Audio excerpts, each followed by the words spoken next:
Good morning everyone. आज हम एक important serial fodder crop discuss करने वाले हैं जो है ओट। ओट का साइंटिफिक नेम अमीना सटाइवा होता है। इसकी फैमिली पोएसी। इसको हम हे और सीवेज प्रोडक्शन में भी यूज़ करते हैं। इससे हम रफेज भी बनाते हैं और कंसंट्रेट भी बनाते हैं कैटल के लिए, पोल्ट्री के लिए और शीप्स के लिए। इसको हम एज अ बेडिंग मटीरियल भी यूज़ करते हैं क्योंकि इसका सॉफ्ट और पैलेटेबल नेचर होता है और ये एब्जॉर्बेंट और इसका एब्जॉर्बेंट नेचर भी अच्छा होता है। इसको ह्यूमन कंजप्शन के लिए भी यूज़ करते हैं।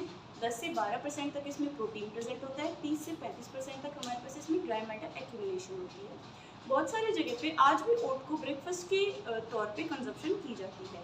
ब्रेड, ओट के ब्रेड भी बनाए जाते हैं। ओट को बेकरी प्रोडक्ट्स में भी यूज़ किया जाता है।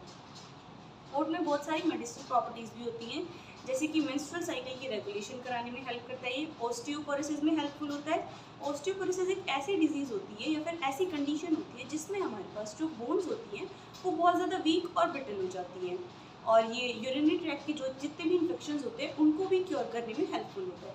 अगर हम इसकी ओरिजिन की बात करें तो इसका मेडिटेरियन रीजन इसका ओरिजिन होता है।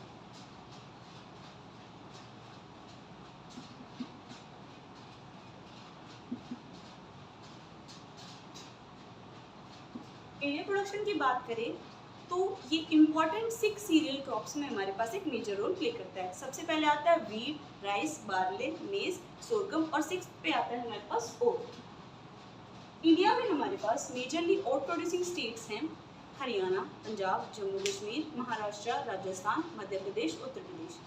और इसकी क्लाइमेटिक रिक्वायरमेंट के बारे में बात करें तो एक रबी सीजन की क्रॉप होती है जो कि रेनफेड और इरिगेटेड दोनों ही कंडीशंस भी अच्छी यील्ड देती है। अब इसको जर्मिनेशन के टाइम पे, टीलरिंग के टाइम पे, बूटिंग के टाइम पे कूल टेम्परेचर की रिक्वायरमेंट होती है, बट ब्लूमिंग के टाइम पे अगर हमारा जो टेम्परेचर है वो बहुत ज़्यादा इंक्रीज हो जाएगा, जिसकी इंक्रीज होएगा तो हमारी जो ग्रेन्स है वो एम्प्टी हो जाएगी, यानी उनमें ग्रेन की फॉर्मेशन या सीड की फॉर्मेशन नहीं हो पाएगी। तो इसीलिए हमारे पास ब्लूमिंग के टाइम पे भी उसे लो टेम्परेचर की रिक्वायरमेंट होती है। ऑप्टिमम टेम्परेचर ओट की आइडियल ग्रोथ के लिए 25 डिग्री सेल्सियस होता है।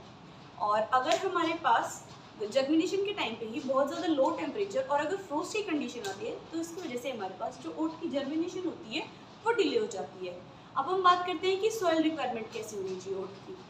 ये हमारे पास डिफरेंट वैरायटी ऑफ सॉइल्स में ग्रो कर सकते हैं। Well drain, fertile, loamy soil और जिसमें ऑर्गेनिक मटेरियल का कंटेंट ज़्यादा होता है, ऐसी सॉइल्स में बेस्ट ग्रो करती है। ये एसिडिक सॉइल में भी अच्छे से ग्रो करती है जिसकी पीएच 4.5 टू 5.7 तक वेरी करती है। ये हमारे पास ऐसे एरियाज में भी ग्रो करते हैं जिनमें साल्ट की कंसंट्रेशन फेयर इनफ प्रेजेंट होती है, बट ये वाटर लॉक कंडीशन में और हमारे पास एल्कलाइन कंडीशन में अच्छे से ग्रो नहीं कर पाती है। हैवी सॉइल्स को हमें अवॉइड करना चाहिए और लोमी सॉइल्स को हमें प्रेफर करना चाहिए। अब हमें अगर इसकी बात करें मेथड ऑफ सोइंग की, तो मेथड ऑफ सोइंग हमारे पास डिपेंड करता है कि मॉइस्चर की अवेलेबिलिटी कितनी है सॉइल में।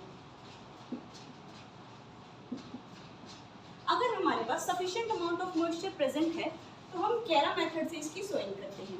कैरा मेथड में हम मैनुअली सीड को सॉइल में इनकॉर्पोरेट करने का काम करते हैं और उसको हम प्लैंकिंग से कवर कर देते हैं ताकि सीड और सॉइल का कॉन्टैक्ट बन जाए आपस में।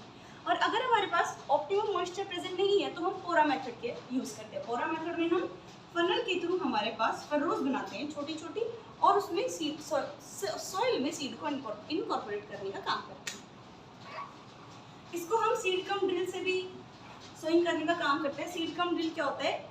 सीड को हम सॉइल में इनकॉर्पोरेट करने का काम करते हैं, जिसकी स्पेसिंग हम रखते हैं 25 इंटू 10 सेंटीमीटर स्क्वायर। 25 सेंटीमीटर तो हम रोटो स्पेसिंग रखते हैं, 10 सेंटीमीटर हम प्लांट टू प्लांट स्पेसिंग रखते हैं।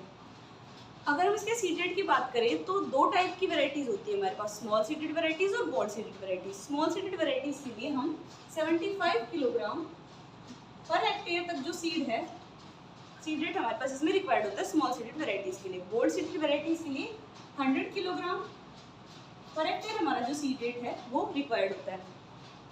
ऑप्टिमम टाइम ऑफ सोइंग हमारे पास इसका मिड अक्टूबर